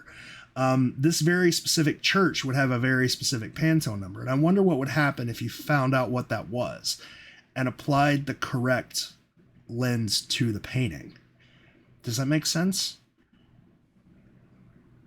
It was That's just like it was a thing that I was like, oh, Chris has all this stuff. Let's ask Chris to do that. So yeah, that was my sort of thing. If I can add, as far as these goes, what I have noticed is not so much looking at them together, but when you use either one red or one blue, or actually just using the red, because it, you know, they've got those highlights and glows around, the blue glows around. Yeah. You just look through the red, it really brings a lot of detail and removes a lot of the distraction. So I don't know if there's anything to it. There's a really good trick. Your idea about the Pantone would definitely be what I was edging at. Yeah. There's a really good trick with this, especially when you're looking for things that look like something else. And something I don't see people do a lot. Like when people constantly post, like they post a screenshot of this image and it's like, does this look like this to anyone else? An easy way to test your idea about whether or not something looks like somebody else is flip the painting, right? If it looks like it in reverse, then it's probably there. But people get so used to like staring at these paintings a specific way that they start to see things that aren't there. But if you just flip the painting, your brain processes it differently, and it may or may not be there. So if you ever have that question, like, am I just seeing things? Just flip the painting. Check it out that way. A couple of questions about that. Just things that I've heard over the years. Because I know one of the theories was that the panels with those dots are similar to like a colorblind test. And we know that colors get mentioned a lot in these puzzles. But I heard that the idea for that, it was said that it didn't end up working. Like they had an idea that it would function in a certain way, but it didn't turn out. Like it wasn't solvable because it didn't work. So that's a question that like that's been like a story for a long time. And I don't know exactly where it came from.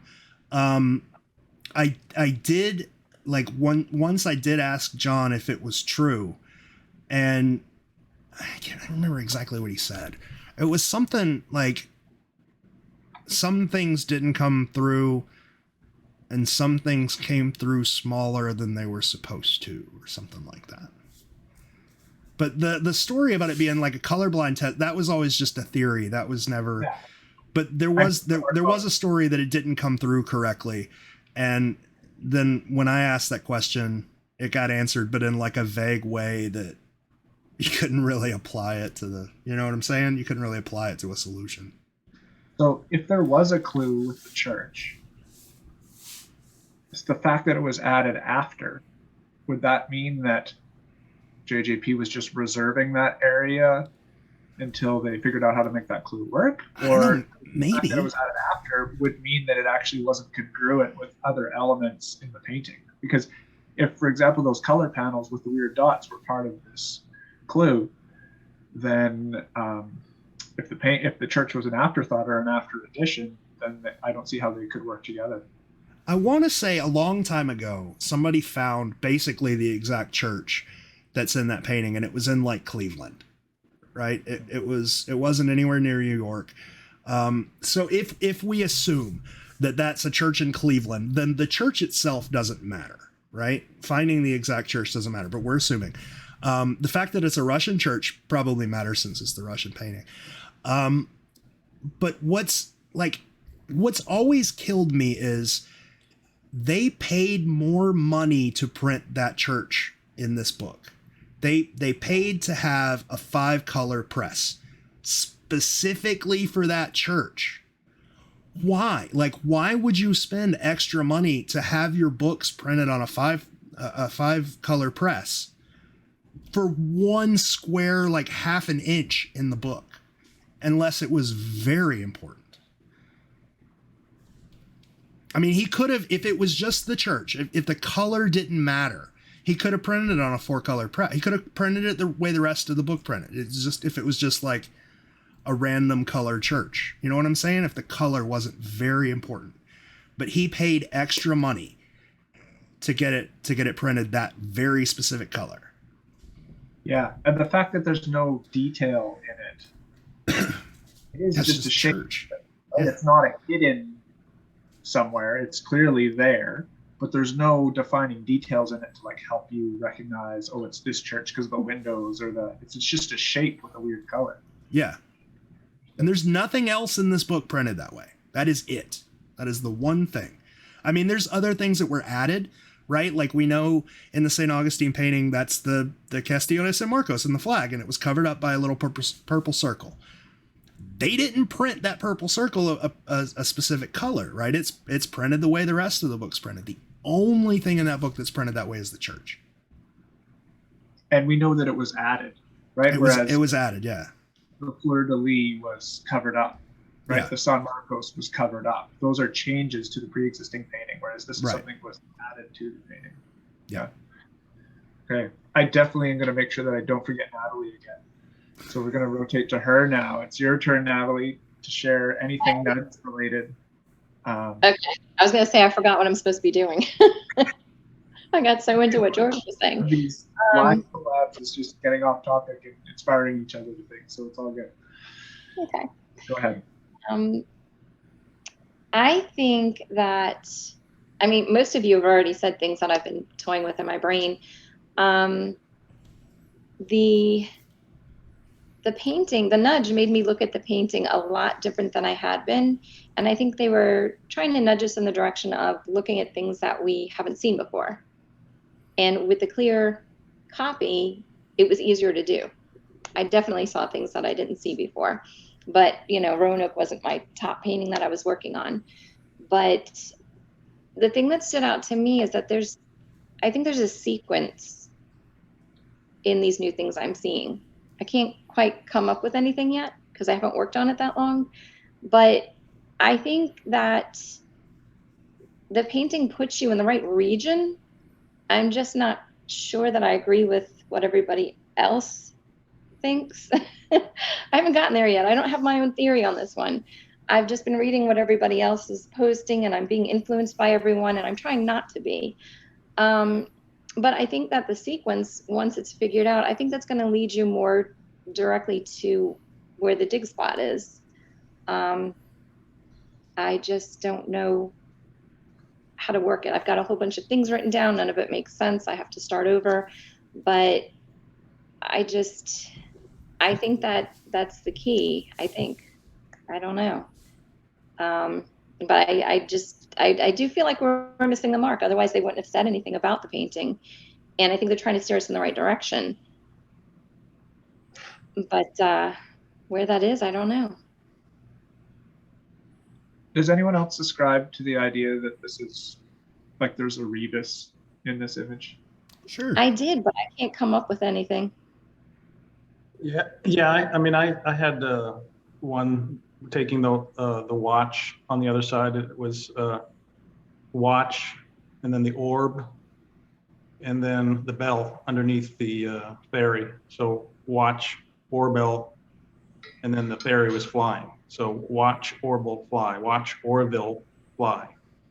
Don't know if it works for anybody, but. Anyone else want to jump in on the rebus topic? You said something, Graden, that jogged my memory about some notes. I have some more condensed notes here. It's not quite on the rebus, but I think it's more so on the sort of play on words.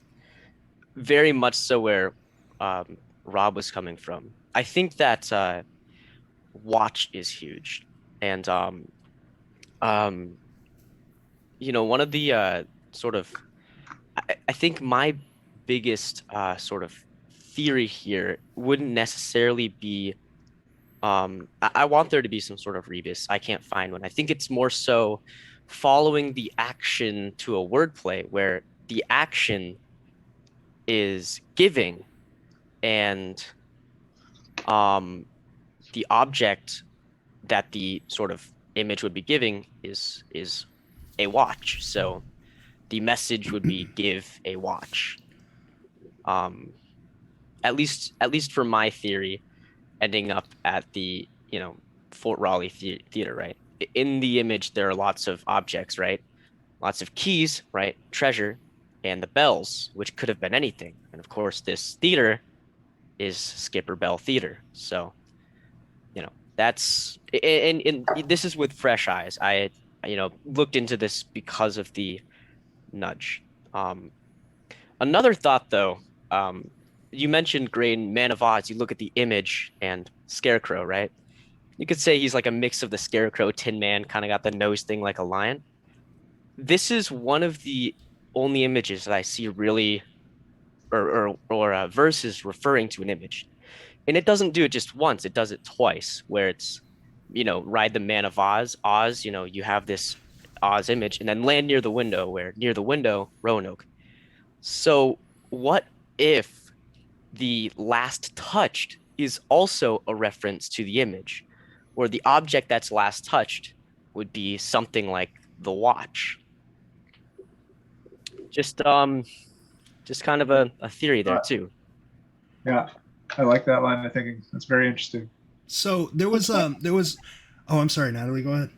It's okay. Cameron just said something that made me think of something. I haven't been able to look into it, but I was kind of wondering if maybe there's two different parallels because there's two different maps, like in the verse. And I seem to recall there was a town in, I can't think of the name of it. It's on Roanoke Island somewhere, where they actually gave a clock to someplace in England as a gift. And now I'm just wondering if that all's together. Have any of you looked into that? I mean, there's really only one town on Roanoke Island, that's Manning. But that leads into what I was going to say about that rebus. There was something that I read a long time ago, and God, I think it was in the podcast Slack group, and I think it was John Hardapy, who was like, we call these puzzles by names, right? Like we call these puzzles by city names, right? Like Milwaukee and New York and San Francisco. But there's like, Roanoke isn't a town. It's the name of an island. And there is a town there, and it's Manio. And like, if we were looking for any kind of rebus, the easiest one would be Manio, because this is a painting of a man making a T with an O right beside it, right? Somebody made a comment about Brian Zinn's making Roanoke out of in one of the podcasts. He made the Roanoke out of the circle of things under the Scarecrow's hands. But like, I can't see Byron or John Palancar trying to call out Roanoke twice, right? He already calls out in the painting the island of Roanoke. Why give the name Roanoke when that's not even the town's name, right? Roanoke Island, town of Manio. That was the best thing for a rebus for me. Unless you're talking about the sound. Roanoke Sound would be the water that is between the Wright brothers and Fort Raleigh. Right. And if you buried it on the sound, we're screwed. Well, no, but it's just for me, the gift giver comment about moving the watch, I had the same thought as Brian Zinn, and with that rebus, I did it a little differently than he constructed it, but I always thought it was the watch or the clock is round shaped and it's the number 1. And just wanted to say, like, a lot of people, George, like to refer to these paintings by their months too, so we could call this the January thing. That's a problem that we started a long time ago. They should have been called by the month. Yes, but that's a whole other topic. But if you think of a round 1, and then there's a bubble or an O shape, and then keys, you take round 1 O key, Roanoke, to me, and it spelled that out. But maybe it's a combination of the two. And John Hardapy posted that. If you go to Secret of the Secret, their blog post, there's one about that where he explains the man. Is that how you say it? Mantio? Manio. Well, I mean, it's basically spelled Mantio, but they call it Manio. And they yell at you if you try to say it Mantio. It's Manio. All right, whatever. There could be two. It could literally say Roanoke Manio, or Manio Roanoke together. But if you move the watch, my theory doesn't work. So. Well, again, we're looking at these incorrectly, so maybe there's no rebus whatsoever for this. Possible. But then why move the items? Mm. I actually would propose something interesting. One of the lines in the nudge that really kind of got me is it's very much saying, okay, well, there's one side has a plus, one has a minus.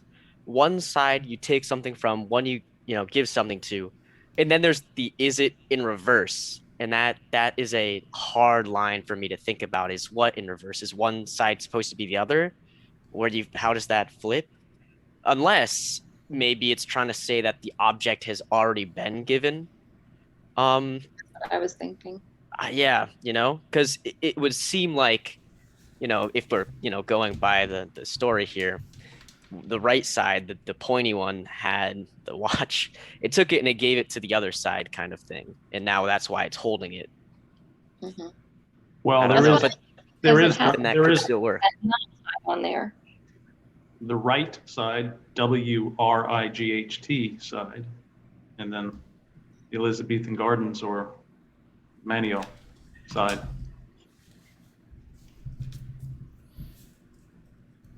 Yeah.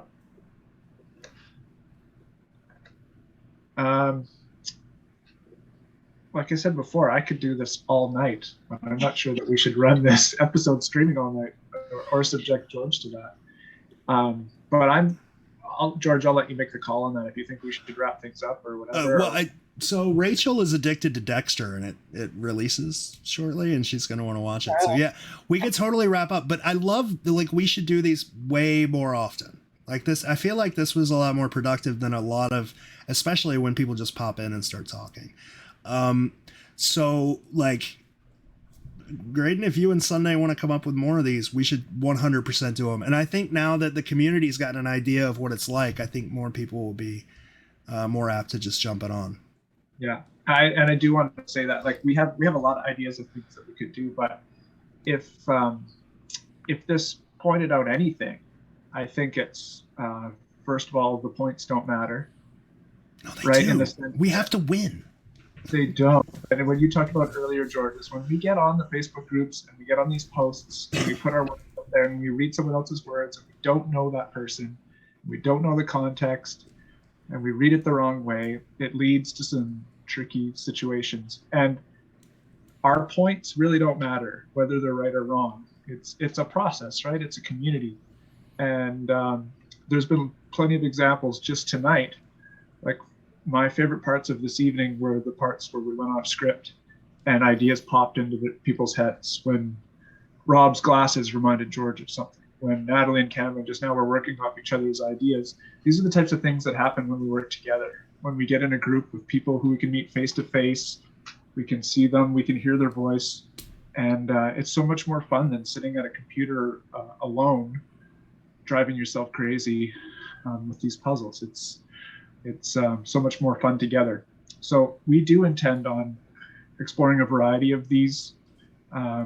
We have a lot of different delivery models and methods that we might be willing to try, but hey. Well, you guys have your own group too for live collaboration, right? Yeah, right after our Christmas cocktail hour, I selfishly started a live collaboration group just because I wanted to have a small group of people that we could jump on Zoom together and do this. Yeah. Just in the moment, throw stuff out there, because that's the other thing about the posts is it's not live. You can't brainstorm on a post. You put it out there, you get a notification 3 hours later that someone replied to you. There's no flow, right? There's no synergy happening. When you get in a room live with people and you can just talk or, sit down, have a drink and do this, all of a sudden you find yourself down a direction you never would have found otherwise. And you meet a lot of cool people in the process. So yeah, we're excited. I'm not sure exactly what Sunday's situation is or how long she'll be away, but we do plan on doing more and trying to bring people together. Just like George, you've been doing such an incredible job of for years with these groups of building community. We're just looking to add to that in whatever way we can. So 100 points, George. thank you for the opportunity. I'm a winner. All right, guys. I guess. Huh? I'm sorry. What? No, I haven't seen the scoreboard, but I'm pretty sure you didn't win tonight, George. I don't know if anyone in the comments. I don't win any night. It's fine. Brett Zingler got all the points for not showing up. Yes, 1,000,000 points to Brett. I didn't even have the points, and I'm giving them out. All right, cool. Well, then we'll end the stream, and then we'll look forward to doing this again soon. Nice meeting you all. I look forward to commenting directly to you and getting a little back and forth. So thank you for including me. Absolutely. If I can end the live video.